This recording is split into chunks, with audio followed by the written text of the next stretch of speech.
በከተማችን ውስጥ ለመስራት አቃተን። ምክንያቱም ዋናው መጋቢ ወይ ደግሞ ሲኒየሩ የልማቱ ላይ እንድንሰራ፣ ቴክኖሎጂው ላይ እንድንሰራ፣ ሳይንሱ ላይ እንድንሰራ አልፈቀደልንም። አንድ ጥያቄ ልጠይቅህ።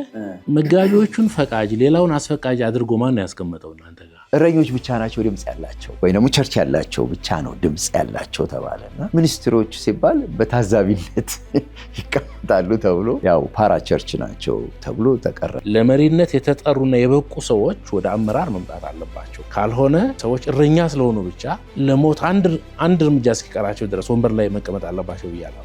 ታድሶ የሚመጣው የትንቢታዊ ድምፅ ከምዕመኑ ሲመጣ ነው። ምዕመኑማ እንዳይናገር ጥቅስ አላችሁ እኮ አይደል? እናንተ በተቀባው ላይ እጅን አታንሳ የሚል ጥቅስ አላችሁ። ምዕመኑ ሊናገር አይችልም። እነዚህ ማህበራዊ የሆኑ ጉዳዮች ላይ ስለማጣ እያወቅኩ እንዳላወቅኩ ልቀመጥ እፈልጋለሁ። አሁን ያሉት መንፈሳዊ አባቶች እናንተም ጋር ይሁን እዚህ ኢትዮጵያ ውስጥ ያሉት በህይወት እያሉ ማሰብ በሚችሉበት እድሜ ላይ እያሉ ከነሱ የተሻለ ብዙዎችን ማፍራት አለባቸው ነው ያለው። በእግዚአብሔር ሕዝብ ላይ አዛዡም ናዛዡም እኔ ነኝ ማለት ለብዙ ዓመታት እስከ ቅርብ ጊዜ ድረስ ቤተክርስቲያኖች መሰረት ከመጣል ይልቅ አንደኛውን ወደ ህንፃ ሁለተኛውንም ደግሞ ወደ ኮንፈረንስ ያጋደለ እንቅስቃሴዎችን ያደረጉት። አድማጭ ተመልካቾቻችን፣ ይህ የሐሳብ መድረክ የተሰኘው ዝግጅታችን ነው። የሐሳብ መድረክ ሁልጊዜ በየሳምንቱ አዳዲስ ሐሳብ ከአዳዲስ እንግዳ ይዞ ወደ እናንተ እንደሚቀርብ ይታወቃል። የሐሳብ መድረክ በግሬት ኮሚሽን ተስፋ ቴሌቪዥን የሚቀርብ የቴሌቪዥን ፕሮግራም ሲሆን ዛሬ እንግዳ ጋብዘን ወደ እናንተ መጥተናል። የዛሬው እንግዳዬ የክብር ዶክተር አዳም ሰገድ ወልደ ማርያም ናቸው። አልተሳሳትኩም? አልተሳሳትኩም። ዶክተር አዳም ሰገድ ወልደ ማርያም ጥሪያችንን አክብረው ወደ ሐሳብ መድረክ ተስፋ ቴሌቪዥን ስለመጡ በእኔና በሐሳብ መድረክ ስም እጅግ አድርጌ አመሰግናለሁ። እግዚአብሔር ይስጥልኝ። ጌታ ያክብርልኝ። ለውይይታችን እንዲመች አንቱ እያልኩ ልቀጥል ወይስ አንተ? አንተ ወንድም አዲያም ብትለኝ በጣም ደስ ይለኛል። ወንድም አዲያም እያልኩ። ትልቁ ክብር በመሰረታችን በመጽሐፍ ቅዱስ ላይ ወንድሞቼ ይላቸው ዘንድ አያፍርባቸውም ነው የሚለው እና የእሱን ክብር ነው ለእኛ የሰጠንና ከዛ የበለጠ ክብር የለም። ስለዚህ አዲያም ወንድም አዲያም እያልኩ መቀጠል ይችላል። ተፈቅዶልኛል ማለት ደስ ይለኛል። በመጨረሻ ደግሜ ልበል እንኳን ደህና መጣህ። የእኛ ፕላትፎርም እንግዳ ራሱን ያስተዋውቃል። ጌታ አዲያም ማን ነው የሚለውን እና እየሰራቸው ያላቸውን ስራዎች ባጭሩ ንገረንና ወደ ውይይታችን እርስን ወደ ማስተዋወቅ እንሄዳለን። መጀመሪያ አንተን እንተዋወቅ። ከልጅነቴ ስቀልድ ከልጅነት አይሆንም እሱ አይሆንም።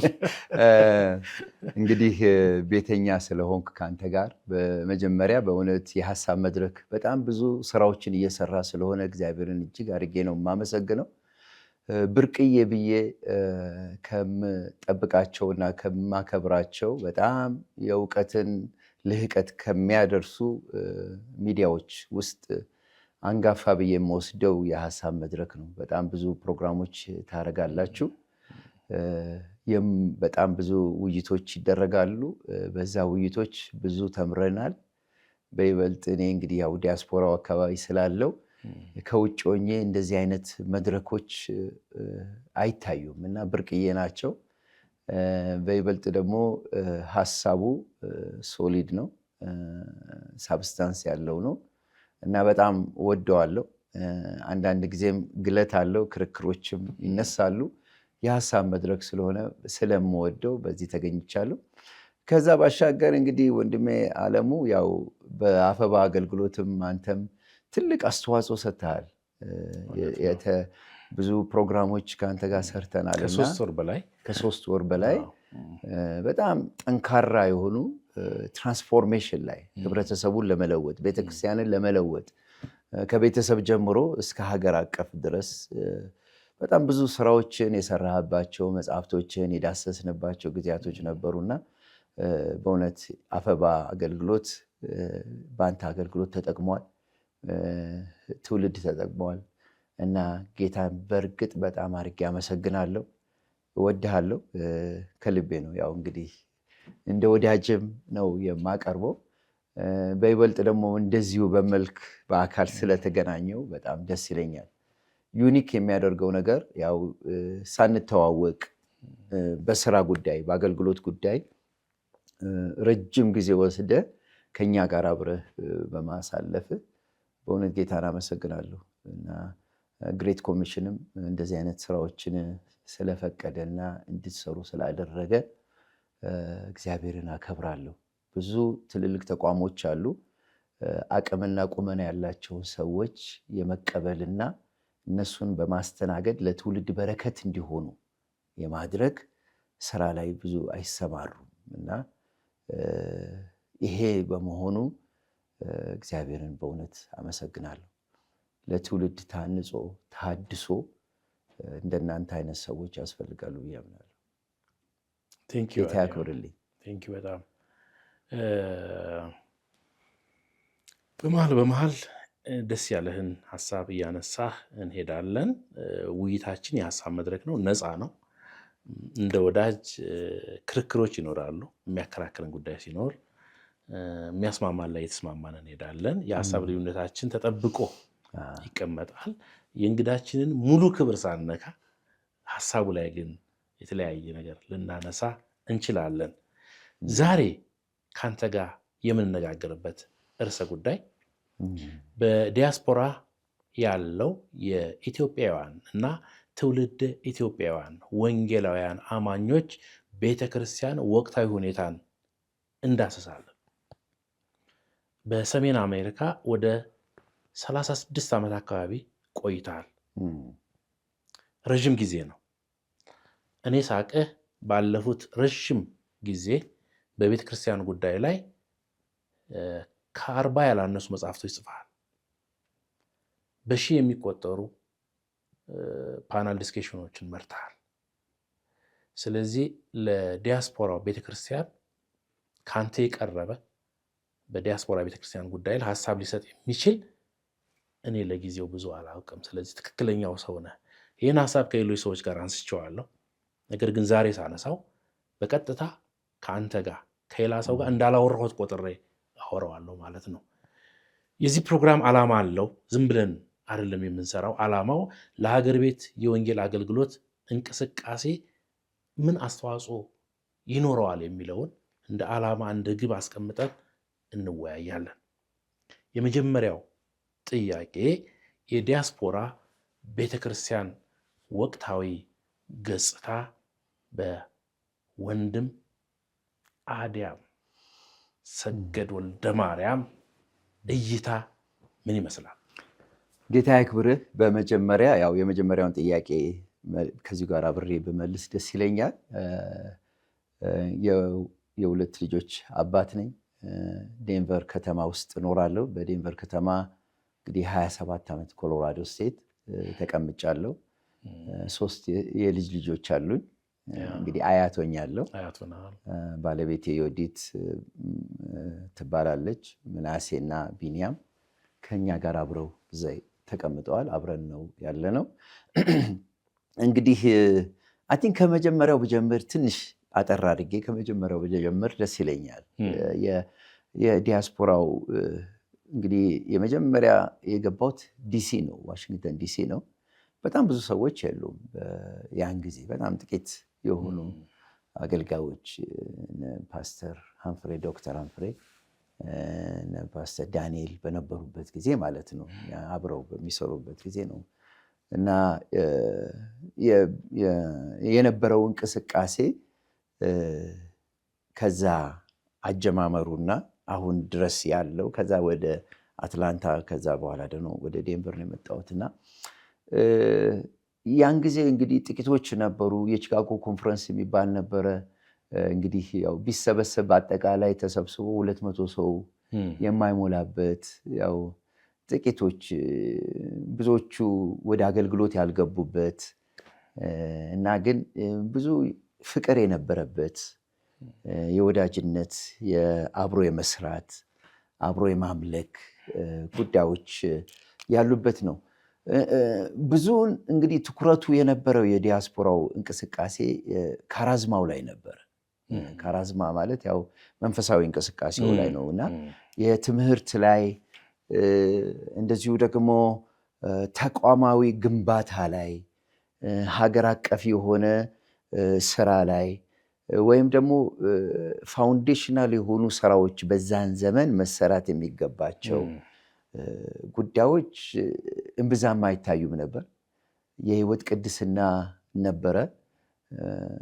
ድንቅ የሆኑ አባቶች ያገለግሉን ነበረ። ግን ትውልድ ተሻጋሪ የሆነ ራዕይን ይዞ አዲሱን ትውልድ አቅፎ የመሄድ አብሮ የመስራት እና ደግሞ በዛ ዙሪያ ላይ ደግሞ እቅድ አውጥቶ ያው እንግዲህ ሮድ ማፕ ይሉታል ነጮች አውጥቶ ሰፋ አድርጎ የሚቀጥሉት ትውልዶች ላይ የሚቀጥለው እንግዲህ ጥቂት ነበር እንዳልኩ እና የሚቀጥለው ትውልድ ላይ ልንሰራቸው የሚገቡ ነገሮች ላይ ነድፎ አስቀምጦ የሚሄድ ነገር አናሳ ነበረ፣ በጣም አናሳ ነበረ። በዛ ሁኔታ ውስጥ እንግዲህ የመንፈስ ቅዱስ እንቅስቃሴ ላይ ብዙ ትኩረት ይደረግ ነበረ። ጸሎት ላይ በጣም ይደረግ ነበር። የወንድማማች ህብረት ላይ ድንቅ ነበር፣ እንዋደድ ነበረ። ግን የሊደርሺፕ አቅሙና ቁመናው ላይ ግን ድክመት ይታይ ነበረ። ብዙውንም አይ ቲንክ ካለማወቅ ይመስለኛል፣ ካለመብሰል ይመስለኛል እና ያን ጊዜ ባለመሰራቱ ትዝ ይለኛል። ከሌ ማለት አልፈልግም። በዛ አካባቢ በነበርኩ ጊዜ አሁን ካልሰራ ነው ቤተክርስቲያን እንግዲህ የምነግርህ የ36 ዓመት በፊት ያለውን ታሪክ ነው ማውራ። ከዛ ወደዚህ እመጣለሁ። አሁን ካልሰራ ነው መሰረቱ ላይ በደንብ ካልሰራ ነው ወደፊት ዲያስፖራ ሆነው ኢሚግራንት ሆነው የሚመጡ ኢትዮጵያውያንና ኤርትራውያኖች የመሸከም አቅማችን ይጎላል። ስለዚህ አንድ ሜጋ ቸርች ወይ ደግሞ አንድ ትልቅ ህንፃ ከመስራት ይልቅ በየከተማው በየስቴቱ እናት ቸርች ወይ ደግሞ ሲስተር ቸርች በሚለው እያዋቀርን ቢሰራ በጣም ጥሩ ነው እና በዛ ውስጥ ደግሞ ብዙ አገልጋዮች ይሰማራሉ። እንደዛ ይሆናል የሚል ሀሳብ ነበረኝ። የሀሳብ ገዢ ሳይሆን ቀረ። ያው እንደምታውቀው አሁን ለምሳሌ ወደ ዲሲ አካባቢ ወደ 100 እንግዲህ አንዳንድ ሰዎች 110 ይላሉ፣ አንዳንድ ሰዎች 120 ቸርቾች አሉ ይባላል እና በየጥጉ በየኬላው ማለት ይቻላል በየብላኩ እዛ ሀገር ያው እንደ አሜባ የተበታተነ ህብረት የሌለበት፣ ህብረትን ቢባል ደግሞ መዋቅራዊ የሆነው አቅሙ የሰለለ የወረደ ሆኖ እናገኘዋለን። ይህንን ስል እንግዲህ ጤናማ ሰዎች የሉም ማለት አይደለም፣ ጤናማ ቸርቾች የሉም ማለት አይደለም፣ ጤናማ አባቶች የሉም ማለት አይደለም። ግን አባቶችም ከሌሎቹ ጋር አብሮ የመስራትን አብሮ የመሄድን ነገር ስላልወሰዱ ብዙዎቹ በካራዝማው ላይ ተቀምጠው የዋን ማን ሊደርሺፕ ወይ ደግሞ በአንድ አመራር ጥላ ስር በመሆን የሚሄድ ሂደት ስለሆነ ብዙ ተቋማዊ የሆነ ለትውልዱ ደራሽ የሆነ ለሀገር ለትውልድ ኢቭን ለኢትዮጵያም ብዙ ተጽዕኖ መፍጠር የምንችልበትን ሂደት አልሄድንም ብዬ አስባለሁ። እንግዲህ አንዳንዱ ስራዎቼ እንግዲህ ወደ በኋላ ላይ እናየዋለን።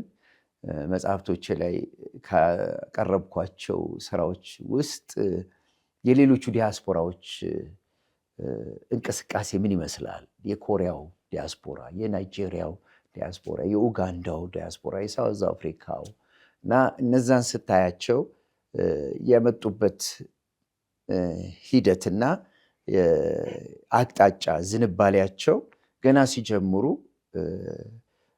አብሮ በመስራት አብሮ በመተባበር ተቋማዊ የሆነ አቅም ያጎለበተ ስራ ለመስራት ስለሄዱ በብዙ መልኩ ካለባቸው ግላዊ ጣራ ውስጥ ወጥተው በብዙ መልኩ ዲያስፖራውንም መድረስ ብቻ ሳይሆን ሀገራቸውንም ትውልዳቸውንም በሁለንተናዊ አገልግሎት በኢኮኖሚ በለው በቴክኖሎጂው በለው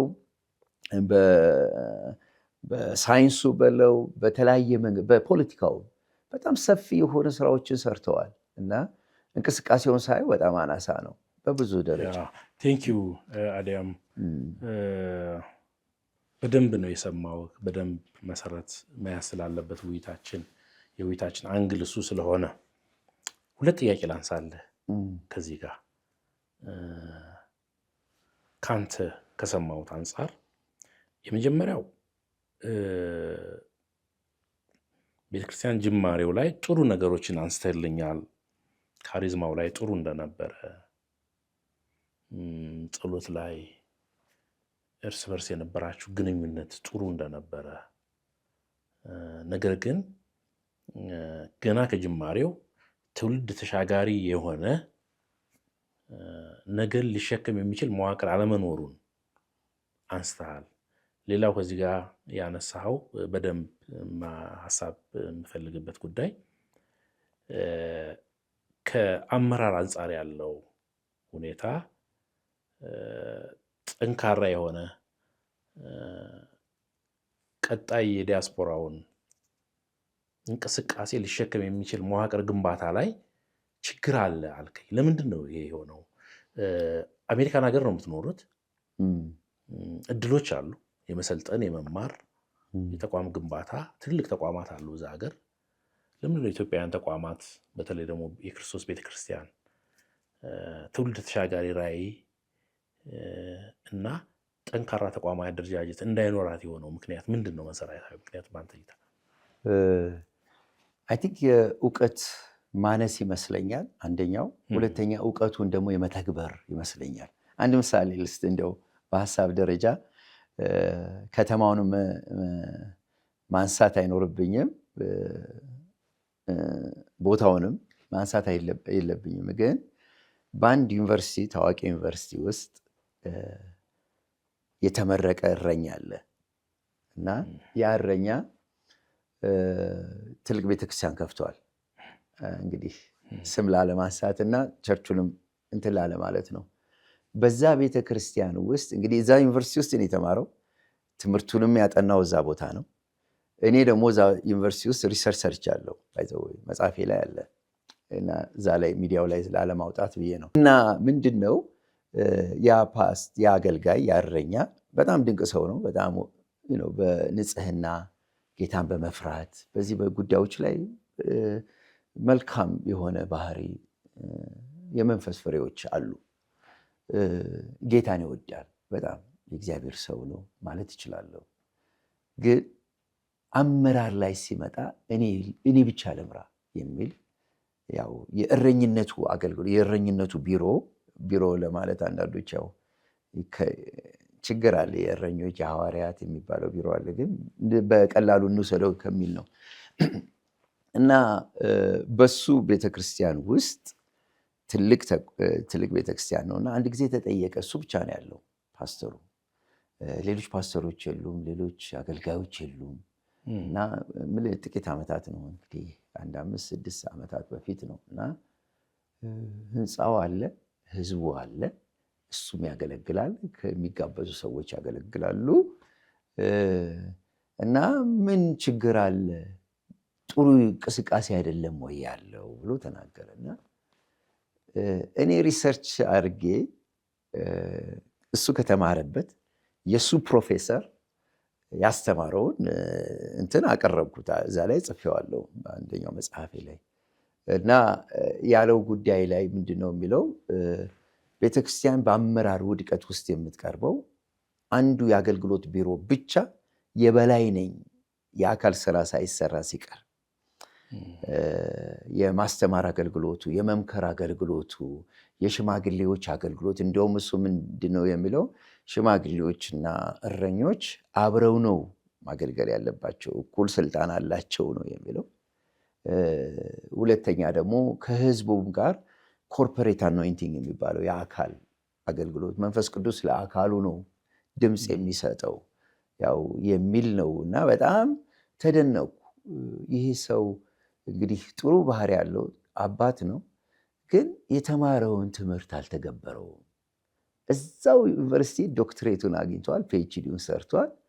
ግን ከወጣ በኋላ በዚህ በምንኖርበት በዲያስፖራው ኮሚኒቲ በኢትዮጵያውያንና በኤርትራውያን ላይ ስራውን አልሰራም። ትልቁ ችግር በሊደርሽፕ ክራይሲስ ብዬ የማስበው አሁንም ሁለተኛ ምሳሌ ብሰጥ አላስረዘምክም። ትንሽ ፈታ ካላረከው ቅኔ ከሆነ አይገባንም እና ሰውየውን አታንሳለን፣ ግን ሀሳቦችን ቦልድ ልንገረን ፈታ ትንሽ ትናርጋቸው።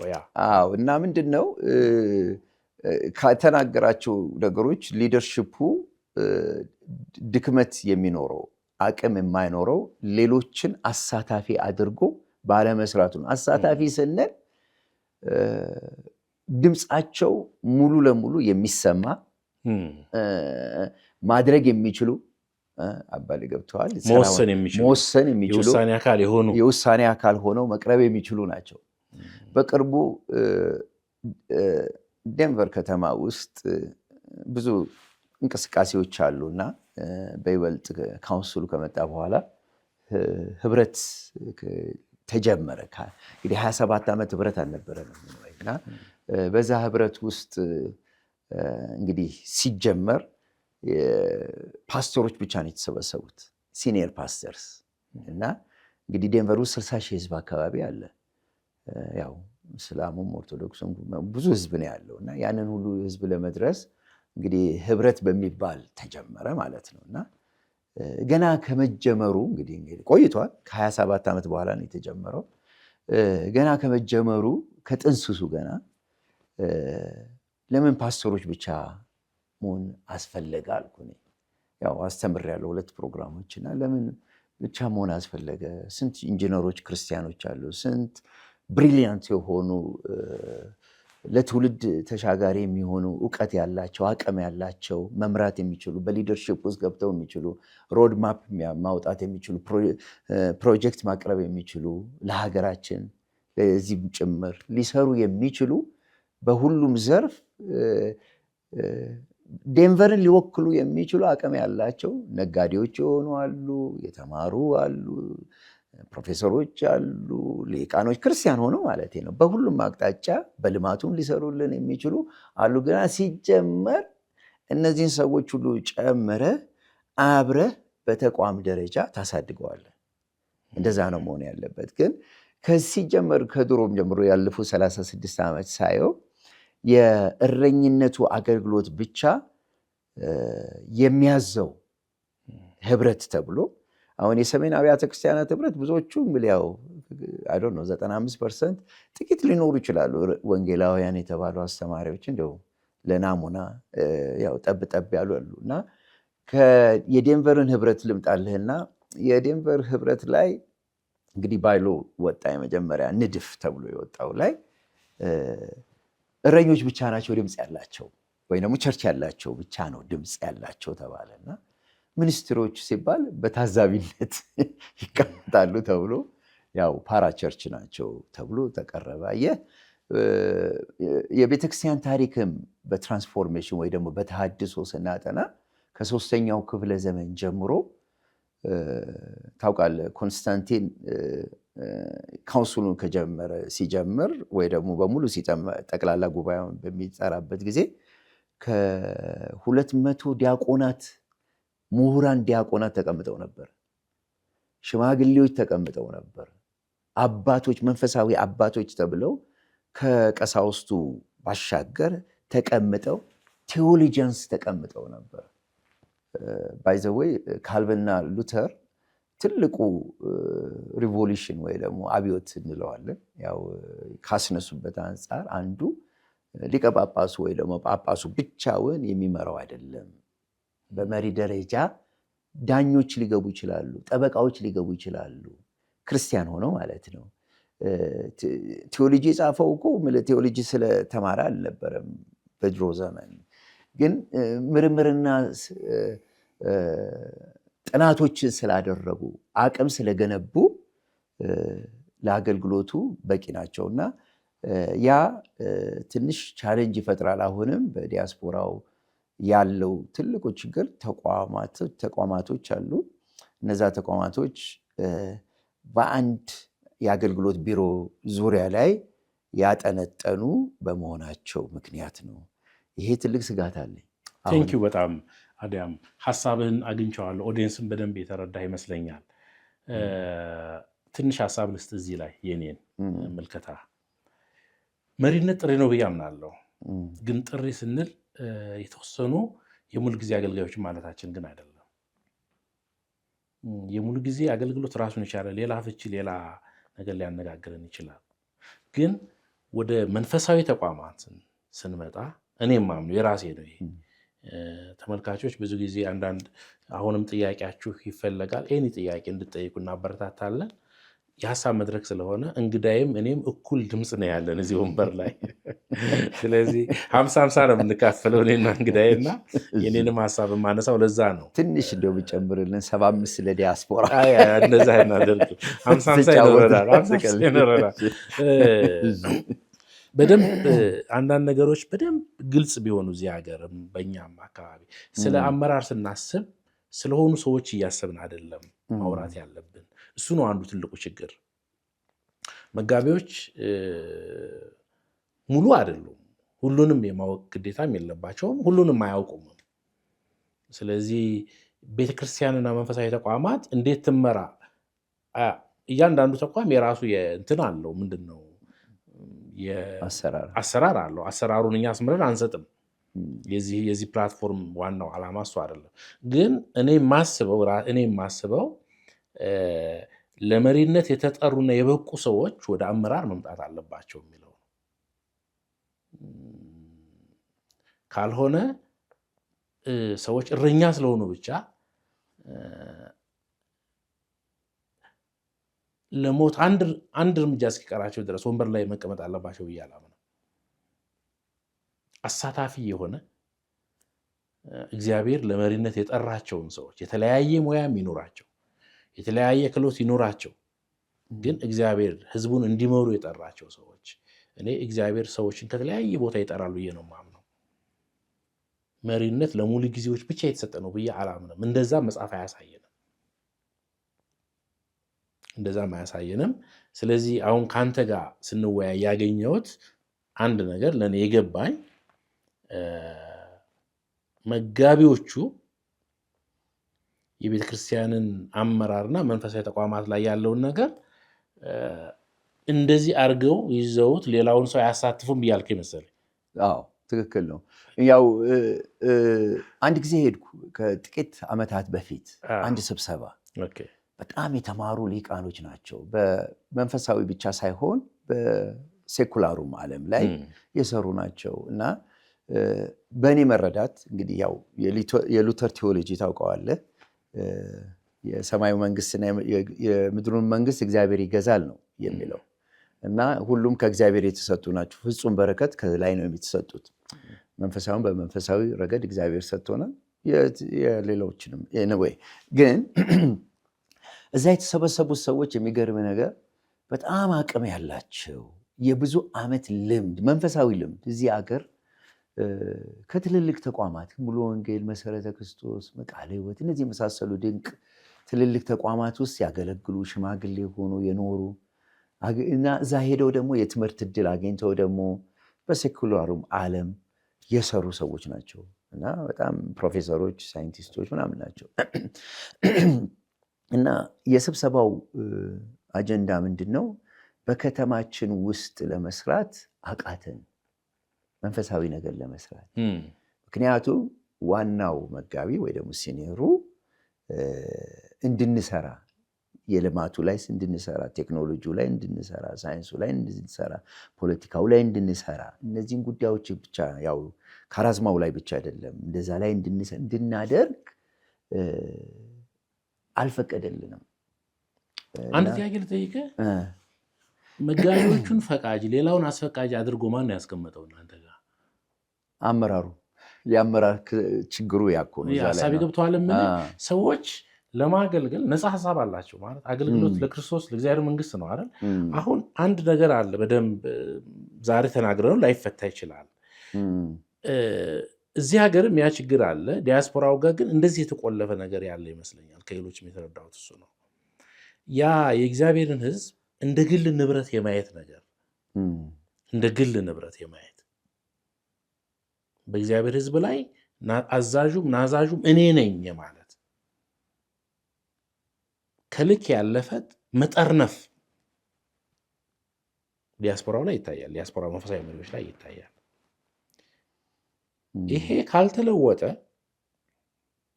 ቤተክርስቲያን ወይም ደግሞ እዛ ያሉ ቸርቾች አሁን ካለው በላይ ወዴትም ሊሄዱ አይችሉም፣ ሊያድጉም አይችሉም። ለዚህ እዛ ያሉ መጋቢዎች ቤተክርስቲያን የሚመሩ አባቶች ዛሬ በህይወት እያሉ አሰራርን ለመቀየር የነገውን ዲያስፖራ ቤተክርስቲያን ወደ ተሻለ አመራር ለማምጣት ካልተዘጋጁ የእግዚአብሔር ስራም ይጎዳል። እዛ ያሉ መንፈሳዊ አባቶችና ወንድሞች ሌጋሲም ይጠፋል። ከልክ በላይ መዋቅርን ሰብስቦ መያዝ አገልግሎት አይደለም። አሳታፊ ያልሆነ አካታች ያልሆነ የቤተክርስቲያን አመራር አመራርም አይደለም። ኢቭን መጽሐፍ ቅዱሳዊም አይደለም። ይህን ለመለወጥ ምንድን ነው መደረግ አለበት የምትለው አንተ? እስኪ አጭር ነገር ስጠና ከዚህ እንሻገር። ይህን ለመለወጥ በሁለቱም በኩል ኃላፊነት የሚወስዱ አካሎች አሉ ብዬ አስባለሁ። አንደኛ መሪዎች ናቸው። የመጀመሪያው መሪዎች ናቸው፣ አባቶች ናቸው። እንዳልከው ፈቃደኝነት ግዴታ ያስፈልጋል። ምክንያቱም የኦርጋናይዜሽን ስትራክቸሩ አንዴ መተዳደሪያ ደንቡ ራሱ ያንን አድርጎ ስለወጣ የእነሱ ፈቃድ ኖሮ መሻሻል ሊኖርበት ይችላል። ሁለተኛው የምዕመኑ ኃላፊነት ነው። ወይም ደግሞ አቅም ያላቸው ጸጋ ያላቸው ሰዎች የመናገር ድምፅ የማሰማት ዝም ብሎ እሺ ከማለት ይሄ አሰራር ይቅር፣ ይሄ ይለወጥ፣ ይሄ ይደረግ የሚለውን ማድረግ አለባቸው። እኔ በዛ ስብሰባ ላይ በነዛ ጥቂት ስብሰባዎች ባልኩ ሊቃን መካከል ያልኳቸው እንዴት ዝም ትላላችሁ? መናገር ነው፣ ማቅረብ ነው፣ መወያየት ነው። እንደዚህ አይነት ፓናል ዲስከሽን ማቅረብ ነው። ይህንን ነገር በምናደርግበት ጊዜ ከግራና ከቀኝ ካስፈለገ በምክር ካልሆነ በግፊት ለውጥ ይመጣል ብዬ አስባለሁ። ምዕመኑማ እንዳይናገር ወንድም አዲያም ሰግድ ጥቅስ አላችሁ እኮ አይደል? እናንተ ቀደምት አገልጋዮች በተቀባው ላይ እጅን አታንሳ የሚል ጥቅስ አላችሁ። ምዕመኑ ሊናገር አይችልም። ምዕመኑማ እንኳን እዛ አነስተኛ በሆነ ቁጥር የሚበዛው ምዕመን እኮ እዛ ለክርስትናው ብቻ አይደለም ወደ ቸርች የሚመጣው፣ ለግንኙነትም ጭምር ነው፣ ለማህበራዊ ግንኙነትም ጭምር ነው የሚመጣው። ስለዚህ ዋጋም ከፍሎ ቢሆን መንፈሳዊ ነገሩም ይፈልገዋል፣ እንደገና ደግሞ ማህበራዊ ግንኙነትም ይፈልገዋል። ምክንያቱም በነጮች መሀል ነው ያለው። ስለዚህ ቤተክርስቲያን እዛ መንፈሳዊ አገልግሎት ብቻ አይደለም የምትሰጠው፣ የኮሚኒቲው የእርስ በርስ ግንኙነቱም ስራ አለ። ሁለተኛ ከልክ ያለፈ ጥርነፋ ስላለ ምዕመናን እሱን ኃላፊነት ይወጣሉ ብሎ ማሰብ አይቻልም። ግን አገልጋዮች፣ አሁን ያሉ ቤተክርስቲያን መሪዎች በእርግጥ አመራርን ሙሉ በሙሉ ሰብስበህ የምትይዘው ለእግዚአብሔር መንግስት ብለህ አይደለም። ሰዎች ወደ ቤተክርስቲያን ወንበር ሲመጡ የቤተክርስቲያንን ወንበር በሁለት እጃቸው እንደዚህ የሚይዙት ለእግዚአብሔር መንግስት በማሰብ አይደለም። ከቤተክርስቲያን የሚገኘውን ሪሶርስ ሙሉ በሙሉ ለመቆጣጠርና ከዛ የሚገኘውን ነገር ጥቅም ለመቀራመት ካልሆነ በስተቀር ለእግዚአብሔር መንግስት ስታስብ ከአንተ ጋር ብዙ ሰራተኞች እንዲኖሩ ነው የምታደርገው። መጽሐፍ እሱን ነው የሚያሳየው።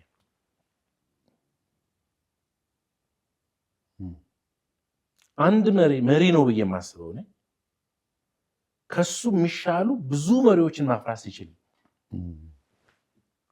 እኛ ሀገር ግን የተገላቢጦች ነው። አንድ መሪ ወደፊት ከመጣ ለ40 ዓመት እዛ ወንበር ላይ አይንቀሳቀስም። ይሄ እንዲለወጥ የምትጽፉ ሰዎች መጻፍ፣ የምትናገሩ ሰዎች መናገር፣ ሌሎች መንፈሳዊ መሪዎች ይሄ ኃላፊነት ያለባቸውም ሰዎች የራሳቸውን ሚና ቢወጡ ጥሩ ነው ብለን ምክር ሀሳብ እንሰጣለን። ዶክተር አዲያም ሰገድ ወልደ ማርያም እንደነዚህ አይነት ወደ 38-40 መጽሐፍቶች ጽፈዋል። በጥራዝ ያልሆኑ አሉ። ተመልካቾቻችን እኔ ዘንድ 2 ኮፒዎች አሉ። አንደኛው አበይት ክርስቲያናዊ የሆኑ ፖለቲካዊና ማህበራዊ ሚናዎች፣ መንግስትና የቤተ ክርስቲያን ኃላፊነት የሚል አንድ ጥራዝ አለ። ሌላ ቤት መሸከም ስላልቻልኩት ያላመጣሁት ሌላ ጥራዝ አለ በዚህ ርዕሰ ጉዳይ ላይ። እዚህ ላይ እንደገና ሌላ ቅጽ 1 ዕብራውያን መጽሐፍ ጥናት ይላል። ይሄም እንደዚሁ እጄ ላይ አለ። እኔ ለጊዜው ለዛሬ ውይይት የተመለከትኩት ይሄኛውን መጽሐፍ ነው፣ ጊዜ ስላልነበረኝ። ይሄኛው መጽሐፍ ገና አልታተመም፣ በረቂቅ ደረጃ ነው ያለው። በቅርብ የአርትዖትና የኤዲቲንግ ስራውን አልቆ ይታተማል ተብሎ ይታሰባል። ወደ 480 ገጽ አካባቢ 7 ናቸው። ኦልሞስት 500 ገጽ ነው ይሄኛው መጽሐፍ። ስለዚህ ብዙ እየጻፍክ ነው፣ ብዙም እየተናገርክ ነው። እስኪ አንድ ነገር ተናግሬ ልትናገር ስለነበር ነው ያቆምኩ።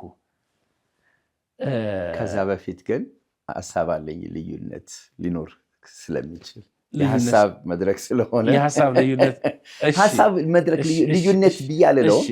አንሳው እንደውም ጥሩ ነው። እንትኑን ትንሽ ያሞቀዋል፣ ድምፅን ትንሽ ከፍ አድርገህ ነው። ምን መሰለህ፣ ምዕመኑ መናገር አይችልም፣ እንዳይናገር የኑሮ ጫና አለበት፣ ውጭ ነው የሚኖረው፣ እነሱ ጠፍርገው ይዘውታል የሚል ሀሳብ ትንሽ ካንተ መጥቷል። ሲጀመር ማለት ነው የኑሮ ጫና ሳይሆን በምዕመኑ ላይ በተለይ እነዚህ ዋን ማን ሊደርሽፕ የሚከተሉ ሰዎች ምዕመኑን መንፈሳዊ በሚመስል መንፈሳዊ ባልሆነ ልማድና አሰራር አይምሮን ተቆጣጥረው ነው የሚይዙት። ይሄ የትም ሀገር ነው። ይሄ ቸርች ብቻ አይደለም። በጣም አምባገነን የሆኑ መሪዎች ህዝባቸውንም እንደዛ ነው የሚይዙት፣ በፖለቲካውም ዓለም ማለት ነው። ስለዚህ መናገር የለበትም አይደለም እያልኩ ያለሁት። ነገር ግን ከምዕመኑ በላይ የኃላፊነት የአገልጋዮቹ የእናንተ ነው። ምዕመኑ የራሱ ድርሻ አለው፣ ማድረግ አለበት፣ ማድረግ ይኖርበታል። ነገር ግን በከፍተኛ ቁጥጥር ስር ያለ ሰው ነፃ አውጪ ይፈልጋል። መንፈሳዊ ነፃ አውጪ ማለት ነው። ፖለቲካ አለ ማወራው አድማጮች። እሺ ጌታ ይባርክ። ምዕመን እንግዲህ ታድሶ ነው የሚያስፈልገው ብለናል። ሲጀመር ታድሶ የሚመጣው ትንቢታዊ ድምፅ ከምዕመኑ ሲመጣ ነው። አልገባኝም። ትንቢታዊ ድምፅ ማለት አሁን እንዳሉት የዘመን ትንቢቶች ማለት ሳይሆን ልሂቃኑ ምሁራኑ በእኛ አውድ ልንምጣና ከእረኞቹ አገልግሎት ባሻገር እረኞቹም ውስጥ ያሉ ጤናማ የሆኑ እረኞች ስላሉ ያው ሁሉንም ባንጨፈልቅ እነዛ ሰዎች እንዳልከው የመናገር የማስተማር የመምከር አገልግሎታቸውን ማሰማት አለባቸው። ምዕመን አካል ነው። በ16ኛው ክፍለ ዘመን በምናይበት ጊዜ ያው እንግዲህ ሊደርሺፖች በጣም አምባገነን ከሆኑ በኋላ ከ4ኛው ክፍለ ዘመን እስከ 16ኛው ክፍለ ዘመን ስንመጣ ብዙ ነገር እየተቆለፈ ወደ ጳጳሱ ወደ ቁንጮ ሲመጣ ይሄ አይሆንም ያሉ በዛን ዘመን የነበሩ ገበሬዎች፣ ተራ እረኞች ድምፃቸውን አሰሙ። መጽሐፍ ቅዱስን እያነበቡ አይደለም አሉ። ይሄ አሰራር ትክክል አይደለም ብለው ዋጋ ከፈሉ። አየህ ችግሩ ምንድን ነው? በዲያስፖራውን ያየሁት ብዙ ተዋይቻለሁና እንዳልከው ጥቂት ስለሆንን የሚፈሩት ነገር እገለላለሁ። እሱ ነው። ግን መስዋዕት መክፈል አለብህ። እገለላለሁ። ያው ወይም ደግሞ ሰው ቢሞትብኝ ከማን ጋር ሆኜ እቀብራለሁ? ሰርግ ባደርግ ከማን ጋር አድርጌያለሁ? ልጆችን ግራጁዌት ቢሆኑ እነዚህ ማህበራዊ የሆኑ ጉዳዮች ላይ ስለማጣ እያወቅኩ እንዳላወቅኩ ልቀመጥ እፈልጋለሁ። ኤግዛክትሊ ያነሳሁት እሱን ነው። ግን ይችላሉ። እኔ አላቅም። አቅም አለ። ገብቶሃል አባባሌ? መቻል ስትለኝ እዛ ሄጄ ስላልኖርኩ እንዴት አድርገው ይጋፈጡት አላቅም። ግን መጋፈጥ አለባቸው። መቻል የሚባለው ቃል ካመጣው አይችሉም ሳይሆን ይችላሉ። ኮምፕሮማይዝ አደረጉ። ይችላሉ ግን ያንን አመቻመቹ። ምክንያቱም ሌላው ነገር ከበደባቸው። የኔ ጥያቄ ግን እሺ አንተን ጨምሮ እዛ ያላችሁ መንፈሳዊ መሪዎች በዚህ ልክ ህዝቡን መጫናችሁ ትክክል ነው ወይ? ማለት አንተ ተጭናን ማለት አይደለም፣ ግን በዚህ ልክ ምዕመናን እስኪ ደረሳ ድረስ እስኪሳቀቁ ድረስ እላያቸው ላይ መሰልጠን መንፈሳዊ ነው ወይ? በራሱ አይደለም። ግን በሁለት አቅጣጫ እንመልከተው። ብዙ ጊዜ አምባገነን የሚለው ቃል ያው ፖለቲሳይዝ ስለሚደረግ የቸርች ፖለቲካም ስላለ በቤተ ክርስቲያን ውስጥ አዲስ አይደለም። አምባገነን በመጀመሪያ አዳማዊ ዘር ነው ወይ ደግሞ አዲሱ ሰውና አሮጌው ሰው ይላል ሐዋርያ ጳውሎስ። እና የአሮጌው ሰው ማንነት ነው። ሐዋርያ ጳውሎስ ይህንን አሮጌውን ሰው ምን አድርጉት? ከስራው ጋር ገፋችሁ፣ ጣሉት፣ አውርዱት፣ ስቀሉት ነው የሚለው። እና እነዚህ ሰዎች ምናልባት በቅድስና ንጹህ ናቸው አባል ገብተዋል። በፈሪያ እግዚአብሔር ንጹህ ሊሆኑ ይችላሉ። ገንዘብ ላይ የማይታሙ ሊሆኑ ይችላሉ። ብዙ ነገሮቻቸው ላይ ጤናማ የሆነ ስራ ሊሰሩ ይችላሉ። እዚኛው ላይ ስንመጣ ሊደርሽፕ እዚኛው ላይ ዋን ማን በእኔ በኩል ነው የሚለው አንደኛው ትምህርት ነው። ቅድም ያልከው የተቀባ የሚለው ነው። ከዛ በኋላ የተቀባውን ደግሞ አትዳስሱ። ሁለት ሀሳብ ነው ያለው እዛ ላይ። የተቀባ የሚላለው የተቀባውን ደግሞ አትዳስሱ። ስለዚህ የተቀባው ነኝና በእኔ በኩል ነው ድምፅ የሚመጣው የሚለው ያንን አይነት ትምህርቶች ወስደው የኖሩ ሰዎች ናቸው። ጸጋ አላቸው፣ በጸጋቸው ያገለግላሉ፣ ጌታ ይናገራቸዋል፣ ብዙዎችን ይመክራሉ፣ ብዙዎች ላይ ያገለግላሉ፣ ብዙ ስራ ይሰራል። በጣም ግን እዚኛው ቦታ ላይ ውሳኔ የመስጠት ሌሎችን የማሳተፍና ትውልድን የማሻገር አብሮ የመስራት ላይ የመተባበር ላይ ችግር አለ። ስለዚህ ብዙ ጊዜ ሰዎች እኔም ሚዲያ ላይ አምባገነን አትሁኑ ስንል በጣም ያኮርፋሉ።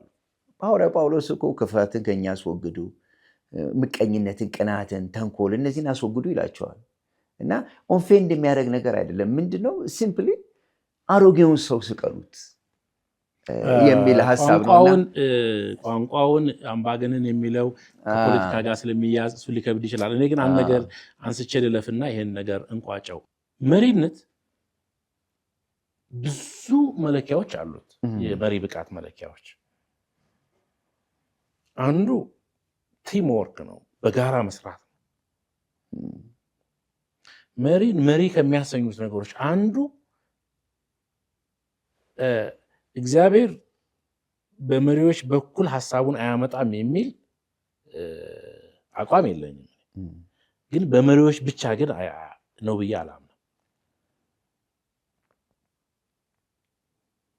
አንተ ከኔ ቀደምት ከሆንክ ከእግዚአብሔር ጋር ባለህ ግንኙነት እግዚአብሔርን በመስማት መንፈሳዊ ልምድህ የእግዚአብሔርን ቃል በመረዳትና በአገልግሎት ቀደምት ከሆንክ ከኔ የተሻለ ኃላፊነት ከአንተ ሊጠበቅ ይችላል። ግን እግዚአብሔርን በአንተ ብቻ ነው የምሰማው ብዬ ላስብ ግን አልችልም። ይሄ ሁለቱን ሚዛን መጠበቅ ያስፈልጋል። መሪዎች መደመጥ አለባቸው፣ መከበር አለባቸው። ምንም ጥያቄ ውስጥ የሚገባ አይደለም። ነገር ግን ቁልፉ መደመጥ መፈለጋቸው ጋር አይደለም ችግሩ። በእኛ ባህል አንድ ጊዜ ከወንበሯ ንቅንቅ ካልክ ተመልሰህ ወንበሯን አታገኛትም የሚል ስጋት አለው። ብዙ ጊዜ ከወንበሩ ጋር ነው የምንሰፋው። እሱ ነው መፈወስ ያለበት።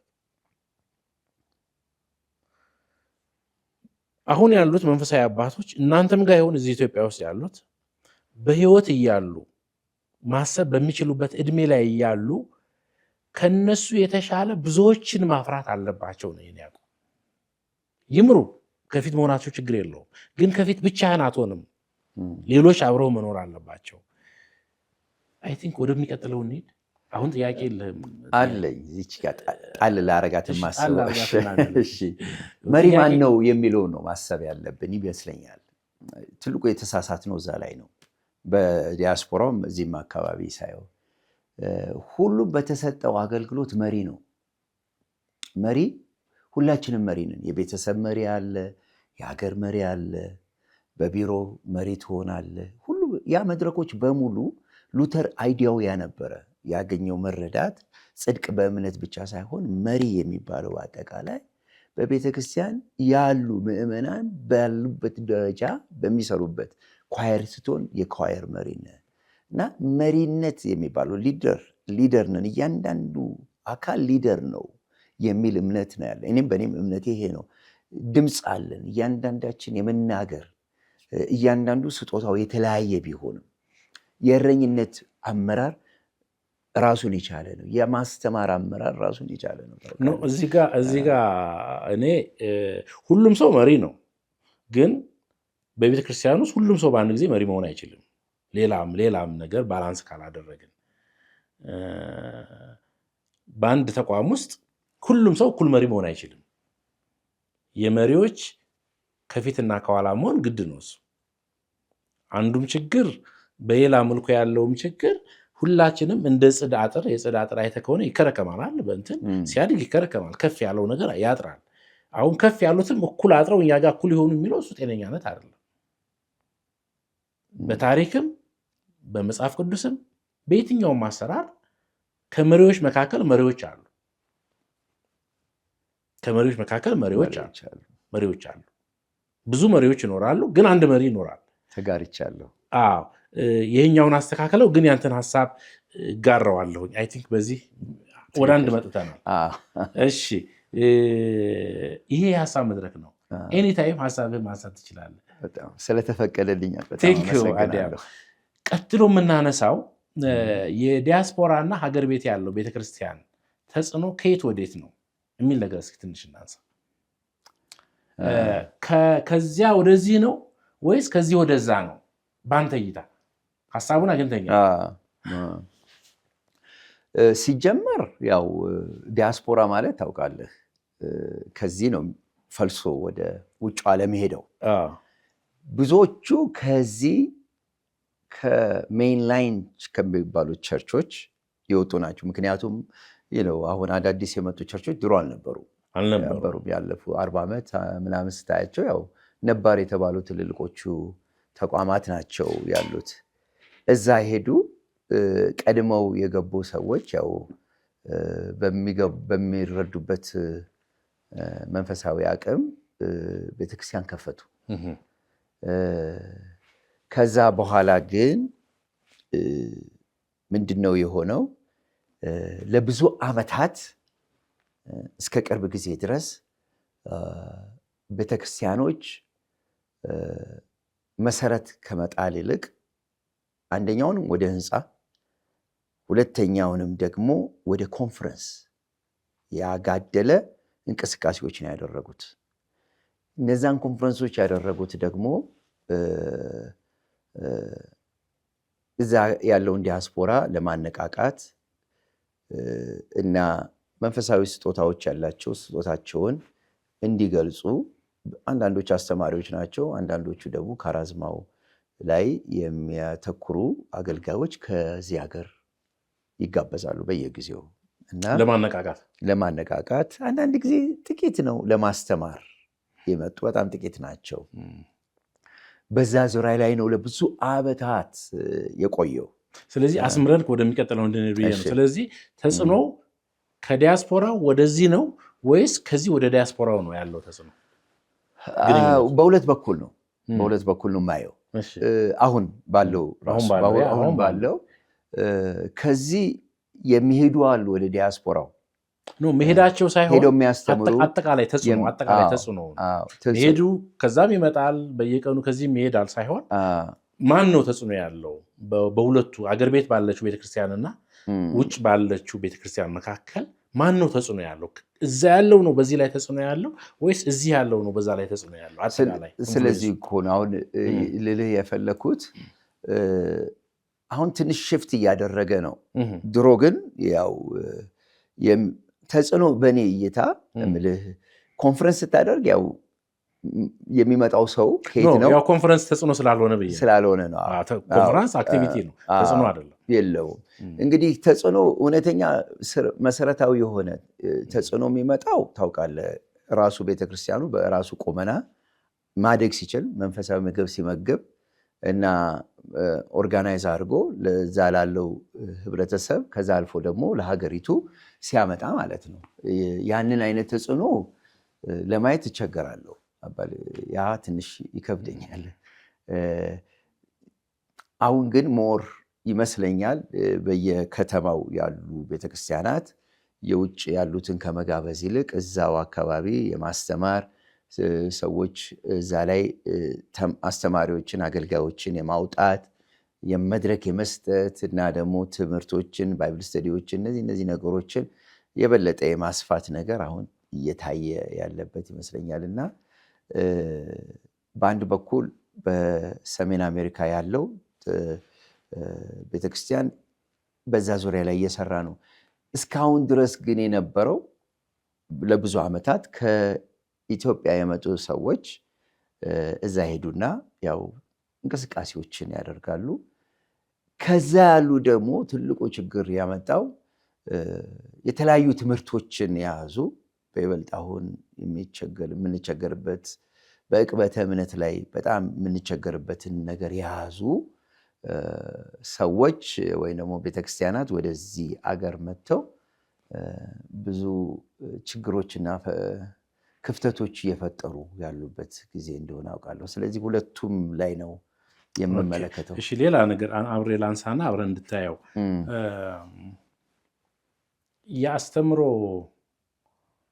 ጫና ማለት ያስተምሮ ይሄ አቅጣጫ የማሳየቱ ወይም ሌላ ነገሩ እዚህ ያሉት መሪዎችና አገልጋዮች ናቸው በሰሜን አሜሪካ ባለችው ቸርች ላይ የመተለ መንገድ የማሳየት አቅም ያላቸው ወይስ ዲያስፖራ ቸርች ነች በኢትዮጵያ ቸርች ላይ አዳዲስ ነገሮችን ወይም ደግሞ ልምምዷንን በመጫን እያደረገች ያለችው የትኛው ነው ባንተ እይታ? እዛ ያለው እንዳልኩ ብዙ የታፈነ ነገር ስለሆነ ብዙዎቹ ለመውጣት ተጽዕኖ ለመፍጠር አልቻሉም የሚል እምነት አለኝ። መድረኩ በጣም ጠባብ ስለሆነ። ሁለተኛ ዲያስፖራ ያለው መድረክ ብዙውን የሚከፈተው ከኢትዮጵያ ለሚመጡ አገልጋዮች ነው። በመሰረቱ ራሱ ፓስተሩም ራሱ ብዙ 4 ወር 5 ወር እኮ አይሰብክም። ስለዚህ አጠቃላይ ስናየው የዲያስፖራ ቸርች አገር ቤት ባለችው ቸርች ስር ተጽዕኖ ስር ነች። ተጽዕኖ ማለት በጎ ተጽዕኖ ሊሆን ይችላል፣ መልካም ያልሆነ ተጽዕኖ ካለ ማየት እንችላለን። እንደዛ ብለን እንየውና አንዳንድ ሰዎች በዛ ላይ ቃል ያረካት ሀሳብ ምንድነው? መልካም ተጽዕኖ ነው ወይስ አይደለም የሚለውን ትንሽ ለማብራራት ለመንካት አንሳዎች ይመስለኛል። በጣም ጤናማ የሆኑ ሰዎች ይመጣሉ። ግን ተጽዕኖ የምንለው ታውቃለህ፣ ታድሶ ማለት ነው። ዲያስፖራውን ቸርች ቀየራት ወይ? የነፍሳት መዳን አመጣ ወይ? ትውልድ ላይ ለውጥ አመጣ ወይ? እዛ ውስጥ የነበሩ ምዕመናኖችን ባለ ገብተዋል ደቀ መዝሙር አደረገ ወይ የሚለው እዛ ላይ ሊፈተን ይገባል ብዬ ነው የማስበው። አንዳንዶች ሁሉንም መጨፍለቅ አይገባም። እረኛው ነው የሚጠራው። በመሰረቱ ትልቁ ችግር እሱ ነው። አንደኛ እረኛው ይጠራል።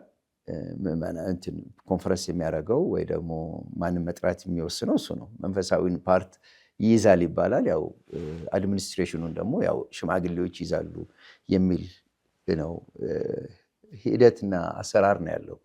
ስለዚህ የሚመጡት ሰዎች በይበልጥ እስከዛ ብዙዎቹ ማለት ይችላል ብዙዎቹ ካለው ችግር ጋር የሚጋፈጡ አይደሉም፣ ወይ ደግሞ ክፍተቱን አይተው መፍትሄ የሚሰጡ ሰዎች አይደሉም ብዙ ጊዜ።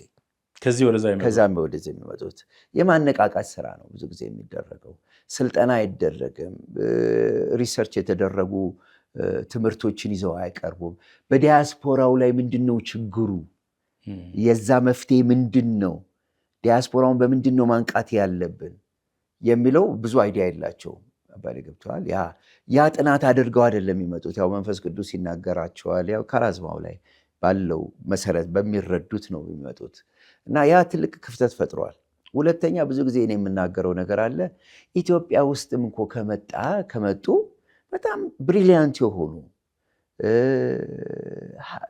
ብዙ የመሩ ብዙ ያገለገሉ ብዙ የሰሩ ሰዎች የሚያስተምሩ ሰዎች ቴዎሎጂው ላይ በጣም አቅም ያላቸው እነዛን ለምን አምጣታችሁ እዛ ላይ የመጀመሪያ መደረግ ያለበት ሊደርሺፑን ማስተማር ነው፣ ምዕመኑ ላይ አይደለም። ራሱ እረኞቹን ሽማግሌዎችን የማስተማር ነገር ቢደረግ እውነቱን ለመናገር ተመልከት እንግዲህ ስም ለመጥቀስ በመልካም ስለምጠቅሰው ቃለ ሕይወት፣ ሙሉ ወንጌል፣ መሰረተ ክርስቶስ እነዚህ እኮ ቢቀር 5,000 6,000 ቸርች ያስተዳደሩ እኮ ነው። እኛ እኮ አንድ ቤተክርስቲያን 40 ዓመት ተቀምጦ አንድ አልወለደም፣ ሁለት አልወለደም። አባሌ ገብቷል። ከኔ አንተ ትሻላለህ። እዚህ ምድር ላይ በጣም ድንቅ የሆኑ መካነ ኢየሱስ ውስጥ የሚሰሩ አቅም ያላቸው እዛ መጥተው ለምን አመራሩ ላይ እንደው ከነሱ ተመክሮ እንኳን ብንወስድ። በዚህ ያዘኑብኛል። በመሰረቱ ቤተክርስቲያን ከየት ወዴት የሚል መጽሐፍ ጽፌያለሁ እና ብዙ ድንጋይ ተወርውሮብኛል በዛ ጉዳይ ላይ። ዌብሳይቱም ላይ ያለ jhlu.org ላይ እና የኛ አንደኛውም ትልቁ ችግር ዲያስፖራውም አካባቢ በቃ እሺ የሚሉ አለ አይደለ ያንተን የእረኛውን ወይ ሊደርሺፑን በቃ እያሞጋገሱ ያሸላለሙ የሚሄዱ ሰዎች ናቸው እንጂ አሁን ዲያስፖራው ላይ አሁን ለምሳሌ ዴንቨር ላይ ቢመጡ እነዚህ ሰዎች የዴንቨር ችግር ምንድን ነው? እዛ ከተማ ውስጥ ያለውን ክፍተቶች ህብረት ለመፍጠር ምን መሰራት አለበት ብለው ተዘጋጅተው ጽፈው ሮድማፕ አዘጋጅተው ፕሮጀክት አዘጋጅተው እስቲ እንሰብሰብ፣ መጀመሪያ መሪዎችን እናገልግል፣ ከዛ ምዕመኑ እናገልግል የሚል አሰራር አላየውም እና ለዛ ነው እዛች ላይ መናገር ሐሳብን ጥሩ ነው። በየትኛውም ሰዓት የሚሰማህን ሐሳብ በነፃነት እንድትናገር እንፈቅዳለን። ይመቻል? አዎ፣ ምንም ሐሳብህን ይዘህ አትሂድ። በነፃነት አውጣው። ማስቆም ትችላለህ ስናገር፣ እንደገና ደግሞ ኤኒታይም ጣልቃ መግባት ትችላለህ። ቅድም እንዳልኩ 50-50 ነው ጊዜው የምንጋራው። 50 ደርሻለሁ። አይ እንደውም ወደ 60 እየመጣ ነው። ተመልካቾች ይህ የሀሳብ መድረክ ነው። ከወንድሜ አዲያም ሰገድ ወልደ ማርያም ጋር ከሰሜን አሜሪካን መጥቶ ከዴንቨር አይደል ኮሎራዶ። አሁን የምትለኝ ነገር በደንብ ገብቶኛል። መድረኮቻችን ዲያስፖራ ቸርች ብቻ ሳይሆን እዚህም ሀገር የተያዙት ትክክለኛ ባልሆኑ ሰዎች ነው። ይሄ የኢትዮጵያ ቤተክርስቲያን ችግር ነው። አጠቃላይ መንፈሳዊ አመራር ላይ ያሉ ሰዎች ሁልጊዜ ወደ መድረክ ሰዎችን ሲያመጡ ከነሱ ቁመት ያጠሩትን ነው የሚያመጡት። ማለት ፊዚካል ማለት ያለም ቁመት፣ በመንፈሳዊም ነገር ከነሱ ያጠሩትን ነው የሚያመጡት። የተሻለውን ሰው ወደፊት ማምጣት አይፈልጉም። የተሻለ ሰው ከመጣ የተሻለ ነገር ያሳያል ብለው ያስባሉ። የተሻለ ነገር ሰው ካየ ነገ አይከተለንም ብለው ስለሚሰጉ በጣም ዶርማንት የሆኑ ሰዎችን ነው ወደፊት የሚያመጡት። ይሄ በሽታችን ነው። እዛ ብቻ አይደለም፣ እዚህም በጣም ቢዚ የሆኑ አገልጋዮች አውቃለሁ። ማለት ምንም መተክር የማይችሉ ለእግዚአብሔር መንግስት ምንም አስተዋጽኦ የማያደርጉ ሰዎች ከመድረክ መድረክ ሲዞሩ ታያለ። ምዕመኑን ከማስቸገር ውጭ ምንም የማይጠቅሙ። ይህ በሽታ እናንተም ጋር አለ። ተመልካቾቻችን፣ ይህ የሀሳብ መድረክ ነው። ከወንድሜ የክብር ዶክተር አዲያም ሰገድ ወልደ ማርያም ጋር እያደረግነው ያለው ውይይት የመጀመሪያው ክፍለ ጊዜ በዚህ ይጠናቀቃል። የሚቀጥለው ሴክሽን ላይ የሚቀጥለው ሳምንት ቀሪ ሀሳብ ይዘን ወደ እናንተ እንመጣለን። ይህ የሀሳብ መድረክ ነው። ሻሎም።